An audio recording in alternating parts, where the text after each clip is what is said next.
Alors, dans ce deuxième cas, les phrases ici, c'est toujours la même chose, hein. C'est long à écrire et long à lire, mais ça se traduit donc de cette façon, en langage mathématique. On a le réel x qui se rapproche de moins 1 par des valeurs supérieures. Donc, x se rapproche de moins 1 par des valeurs supérieures. Le plus, ça veut dire valeur supérieure, j'insiste, hein. Eh bien, dans ces circonstances, f de x se rapproche de 2 par des valeurs inférieures. Donc on écrit 2 avec le moins en exposant et pas devant parce que ce n'est pas le réel négatif, moins 2. Et donc graphiquement, on voit x se rapproche de moins 1. X, donc moins 1, il est ici. X égale moins 1 est ici. X se rapproche de moins 1 par des valeurs inférieures. C'était supérieur, excusez-moi, enfin, peu importe, de toute façon vous avez compris. Je vais faire x se rapproche de moins 1 par des valeurs inférieures. Eh bien, sur le graphique, donc j'ai l'abscisse de mon point qui se rapproche de moins 1 par des valeurs inférieures. Eh bien, je vais avoir f de x qui se rapproche de 3, l'ordonnée de ce point creux, par des valeurs inférieures. Okay, et là, on voit qu'on n'est pas dans la même situation que dans le cas 1.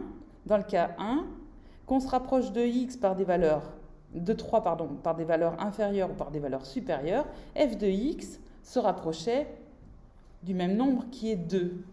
Ici, quand x se rapproche de moins 1 par des valeurs inférieures, f de x se rapproche de 3 par des valeurs inférieures, et quand x se rapproche de moins 1 par des valeurs supérieures, f de x se rapproche de 2 par des valeurs inférieures.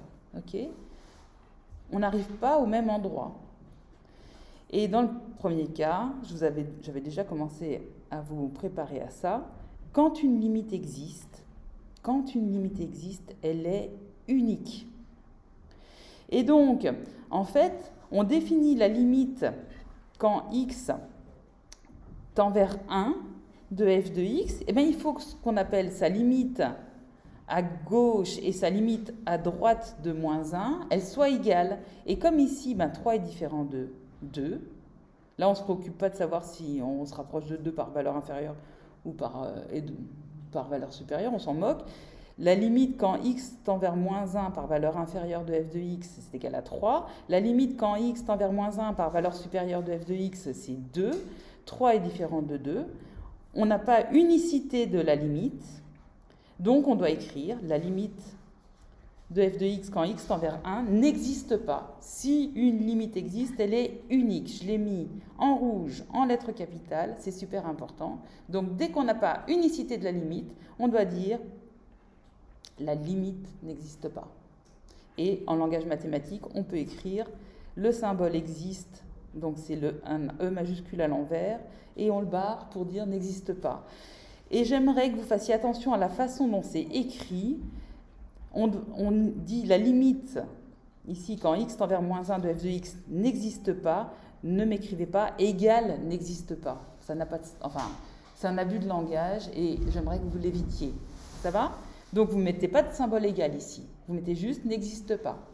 OK?